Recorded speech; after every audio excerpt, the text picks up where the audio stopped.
Hi friends, வாங்க கொள்ளு சட்னி, கொள்ளு ரசம் எப்படி செய்கிறதுன்னு பார்க்கலாம். அதுக்கு ஒரு பேனில் 100 கிராம் கொள்ளு எடுத்துக்கலாம். அது நல்லா பொரிஞ்சு வர அளவுக்கு நல்லா வறுத்து எடுத்துக்குங்க. அது பொரியும் போது உங்களுக்கு நல்லா வாசம் வரும். அந்த வாசம் வச்சு நீங்கள் தெரிஞ்சுக்கலாம். அடுத்து இதை கழுவிட்டு ஒரு குக்கரில் வேகிற அளவுக்கு தண்ணி ஊற்றிக்கலாம். கொஞ்சமாக உப்பு போட்டுக்கலாம். கொஞ்சம் தண்ணி சேர்த்தி ஊற்றிங்க. ஏன்னா இதுலேருந்து நம்ம ரசத்துக்கு தண்ணி எடுக்கணும். அதனால் தண்ணி கொஞ்சம் சேர்த்தி ஊற்றிக்கலாம். இப்போ இது ஒரு 5 விசில் விட்டு எடுத்துக்கலாம். 5 விசில் வந்தாச்சு. ஓப்பன் பண்ணி பார்க்கலாம். இங்கே பாருங்கள், கொள்ளு நல்லா வெந்து வந்திருக்குது. அங்கே பாருங்கள், தான் நல்லா வெந்துருச்சு. இப்போ இதுலேருந்து தண்ணி மட்டும் தனியாக வடித்து எடுத்துக்கலாம். தண்ணி வடித்து எடுத்து நம்ம அதை ரசத்துக்கு வச்சுக்கலாம். இப்போ சட்னி அரைக்கிறதுக்கு நம்ம தாளிச்சிக்கலாம். ஒரு பேனில் எண்ணெய் சூடு பண்ணிக்கிங்க. 1 ஸ்பூன் சீரகம், 1/2 ஸ்பூன் மிளகு, 4 காஞ்ச மிளகா, 1 கொத்து கருவேப்பிலை, ஒரு 20 சின்ன வெங்காயம், ஒரு பெரிய தக்காளியை 1 இதெல்லாம் போட்டு நல்லா வணக்கி விட்டுக்கலாம். இப்போ ஒரு 8 பல்லு பூண்டு உரித்து அதில் போட்டுக்கலாம். போட்டுட்டு நான் புளி இந்த அளவுக்கு நல்லா க்ளீன் பண்ணி எடுத்து வச்சுருக்கேன். அதிலேருந்து தோல், அந்த நார் இதெல்லாம் எடுத்துட்டு க்ளீன் பண்ணி அதில் போட்டுக்கோங்க.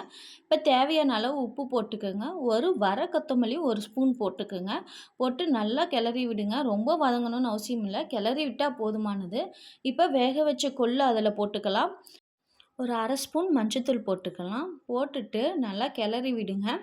கிளறினதுக்கப்புறம் ஒரு அரை சில் தேங்காய் இருக்குது பார்த்திங்களா, ஒரு மீறி போனால் ஒரு 10, 15 பீஸ் தான் இருக்கும். அந்த பீஸ் அதில் போட்டுக்கலாம். கொஞ்சமாக போட்டிங்களாவே போதுமானது. போட்டு ஒரு நல்லா கிளறி விட்டு இது கொஞ்சம் சூடு ஆறணும். அதனால் இதை ஓரமாக எடுத்து வச்சிடலாம். இப்போ நம்ம ரசத்துக்கு தாளித்து விட்டுறலாம். இப்போ ரசத்துக்கு ஒரு மிக்ஸி ஜாரில் 2 காஞ்ச மிளகா, 1 பச்சை மிளகா, 1 கொத்து கருவேப்பிலை, 1 பல் பூண்டு, 4, 5 சின்ன வெங்காயம், சீரகம் 1 ஸ்பூன், மிளகு 1/4 ஸ்பூன். இப்போ ஒரு 4 தக்காளி, சின்ன தக்காளியாக இந்த அளவுக்கு நான் கட் பண்ணி போடுறேன். அதே மாதிரி நீங்களும் போட்டுக்கோங்க. போட்டு இதை மிக்ஸி ஜாரில் தண்ணி எதுவும் ஊற்ற வேணாம், அப்படியே அரைச்சிட்டு வந்துடலாம். இப்போ ரசம் தாளித்து விட்டுறலாம். இப்போ 4 ஸ்பூன் எண்ணெய் ஊற்றிக்கலாம். 1 ஸ்பூன் கடுகு உளுந்தம் பருப்பு, 4 காஞ்ச மிளகா. நம்ம மிளகு, சீரகம் ஏற்கனவே போட்டு அரைச்சிருக்கோம். அதுலேயும் காரம் இருக்கும், அதனால் பார்த்து போட்டுக்குங்க. இப்போ 1 கொத்து கருவேப்பிலை, புளி ஒரு சின்ன எலுமிச்சம்பழம் சைஸ் அளவுக்கு புளி கரைச்சி வச்சுருக்கேன். அதையும் அதிலே ஊற்றிக்கலாம். நம்ம தக்காளி பேஸ்ட் அரைச்சோம் பார்த்திங்களா, அதையும் அதிலே ஊற்றிக்கலாம். கொள்ளு தண்ணி வடித்து எடுத்தோம் பார்த்திங்களா, அதையும் அதிலே ஊற்றிக்கலாம். ஊற்றிட்டு கொஞ்சமாக மஞ்சத்தூள் போட்டுக்கலாம். இப்போ தேவையான அளவு உப்பு போட்டுக்கலாம். நான் 1 ஸ்பூன் போடுறேன். போட்டு நல்லா கலந்து விட்டுக்குங்க. கலந்துட்டு இப்போ நமக்கு ரசத்துக்கு தேவையான அளவு தண்ணி ஊற்றிக்கலாம். தண்ணி ஊற்றிட்டு நல்லா கலந்து விடுங்க. கலந்துட்டு உப்பு காரம்லாம் கரெக்டாக இருக்குதான்னு பார்த்துக்குங்க. எனக்கு உப்பு கொஞ்சம் பத்தாத மாதிரி தெரிஞ்சுது, அதனால் நான் கொஞ்சமாக உப்பு போட்டுக்கிறேன். உப்பு போட்டு நல்லா கலந்து விடலாம். இது கலந்து விட்டுட்டு நல்லா ஒரு கொதி வரணும்.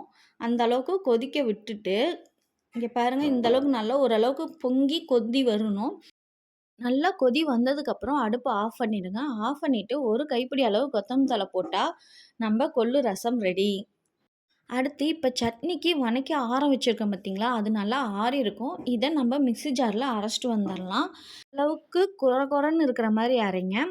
இப்போ தாளித்து விட்டுறதுக்கு ஒரு பேனில் 4 ஸ்பூன் எண்ணெய் ஊற்றிக்கலாம். 1 ஸ்பூன் கடுகு உளுந்தம் பருப்பு, ஒரு 6 சின்ன வெங்காயம் இந்த மாதிரி சின்னதாக கட் பண்ணி போட்டிருக்கிறேன்.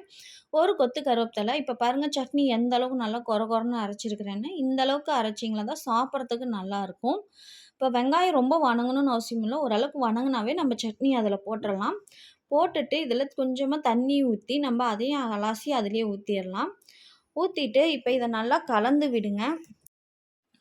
நல்லா கலந்து விட்டதுக்கப்புறம் இதில் உப்பு காரம்லாம் கரெக்டாக இருக்குதான்னு பார்த்துங்க. எனக்கு கரெக்டாக இருந்தது. உங்களுக்கு சப்போஸ் உப்பு பத்தலைன்னா கொஞ்சமாக உப்பு போட்டுக்குங்க. இப்போ இதை இந்த அளவுக்கு நல்லா ஒரு கொதி வர அளவுக்கு விடுங்க. கொதி நல்லா வந்ததுக்கப்புறம் இதில் 1 ஸ்பூன் மட்டும் தேங்காய் எண்ணெய் விட்டு மூடி வச்சுருங்க. அதுக்கப்புறம் ஓப்பன் பண்ணி பாருங்கள், சட்னி அவ்வளோ அருமையாக இருக்கும். கொள்ளு சட்னி நீங்கள் சூடான சாப்பாட்டில் போட்டு சாப்பிடும்போது அவ்வளோ அருமையாக இருக்குங்க. நீங்களும் ட்ரை பண்ணி பாருங்கள். உங்களுக்கு இந்த ரெசிபி பிடிச்சிருந்தா லைக் பண்ணுங்கள், ஷேர் பண்ணுங்கள், சப்ஸ்கிரைப் பண்ணுங்கள். தேங்க்யூ ஃபார் வாட்சிங். பாய் ஃப்ரெண்ட்.